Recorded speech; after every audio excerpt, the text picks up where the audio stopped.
Swami, in these programs, many times you have referred to the term guru. Would you explain what is a guru?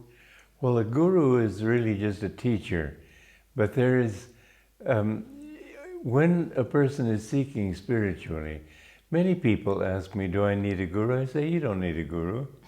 But when you really want to know who you are in relation to God, when you want to know your deeper realities, you need a guru. I remember when I was seeking, I reached the point where I just knew I needed help. At that point, this is the Sat Guru, or the true Guru, and he is for eternity. God will send him to you when you are ready. When the disciple is ready, the Guru appears. And this is a law. You can't lift yourself by your own bootstraps. In the Bible it says, as many as received him, to them gave he power to become the sons of God. The Guru he may even be one who doesn't speak. The real blessing of the Guru is what he transmits in consciousness. We have to get rid of this sense of I being different from you. It's all God's dream. And as long as we're thinking of our ego, our separate reality, we can never become one with him. The Guru helps us to understand a broader point of view than the ego. Without the Guru, it's very difficult. There's a story of a man in India who was being bothered by a demon. And in the Shastras, in the scriptures he read, that if you say a mantra in some powder and throw it on the demon will vanish. So he tried it and threw it on the demon laughed at him. He said, before you could even say your mantra, I myself got into that powder, so how could it affect me? And the meaning of that is that the very delusion that we're trying to dispel with the ego already affects the ego. It's already got that disease. So how can it get out of itself? You need help to lift you out of it. Divine grace, yes.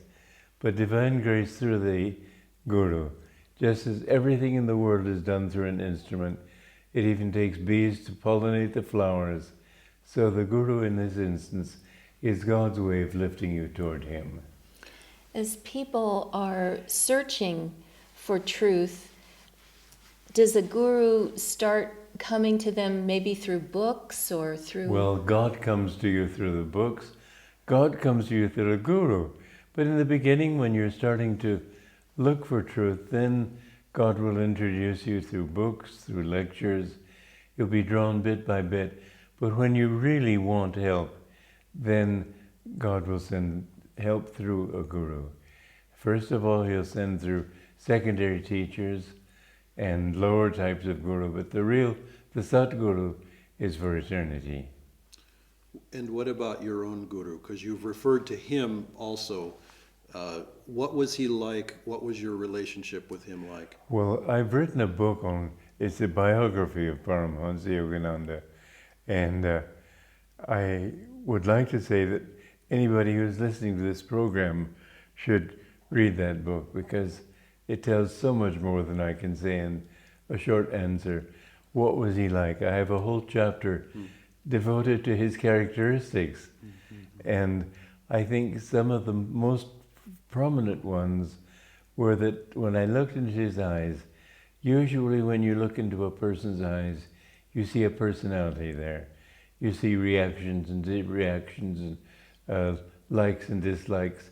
You see a human personality. Looking into his eyes, I didn't see any ego. I saw, just as he himself said, I killed Yogananda long ago. No one dwells in this temple but him. And so that was one aspect. Another thing that I found about him was complete bliss. He never was emotional, he never reacted, and that didn't mean he didn't love. I think of love, divine love, as bliss in action. So he had bliss and he had love.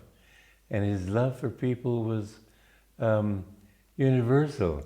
One time he was going in a car in Los Angeles. He said, "Stop the car here." And the driver pulled over to the curb, and he got out and walked back a few doors to a variety shop. And in this variety shop, he bought a few items, junk, really, and took it to the desk, the front desk, and the proprietress, when she added it up, was very excited. And when he paid her, she burst into tears. And she said, "I badly needed just this sum of money today. It was near closing time. I'd almost given up hope, but God has answered my prayer, and you've come." So, even so, a complete stranger, he had that love for. He didn't use those things, but he bought them for her sake. Swamiji, what is the right attitude for people to have when they're seeking? It seems as though to have a guru requires a lot of humility. Well, obviously, until you know that you're in a mess, you're not going to try to get out of it. And when you know that you need to get out of it, and that you're not getting anywhere yourself, I don't know if that's humility or just frank common sense. You see, you've made a mess of it, and you need help. So, I think the right attitude, yes, of course, humility. I'd say obedience too, because the ego will rebel, and it will say, "No, I don't want to do this." I know when my guru met me, he gave me his unconditional love. He asked me for my unconditional love and my unconditional obedience. Well, I was a young, arrogant American boy. I was only 22. And the thought of giving my obedience to anybody, especially unconditionally, I wanted to think this one through a little bit. So I said, "Even if I think you're wrong," he said, "I won't ask anything of you that God does not tell me to ask." So I said, "In that case, I give you my unconditional obedience." And I found that it was the right choice. I made that promise and I kept to it, and I feel liberated by it. But I remember another disciple, his name was Daniel, and he said, "I don't want to follow completely. I mean, I've got my own free will." And I said, "But you're not free as long as you're bound by delusion." But he fell from the path because of that. Swami, were you ever intimidated looking into Master's eye, Yogananda's eyes? I was in awe. I don't know that intimidate is the right word. Awe certainly is the right word. He was so much greater than I. He was unfathomable. I know one sister disciple said, "Every time I think I've understood him, I realize he's much more." I thought, how could you even dream of thinking you've understood him? Because it's like trying to understand the ocean. Really, you can't think of a person like that in human terms. I had met many people, and I had not been willing to follow anybody. But when I met him, I knew this was somebody I could follow. How did you know? It was intuitive. I just knew.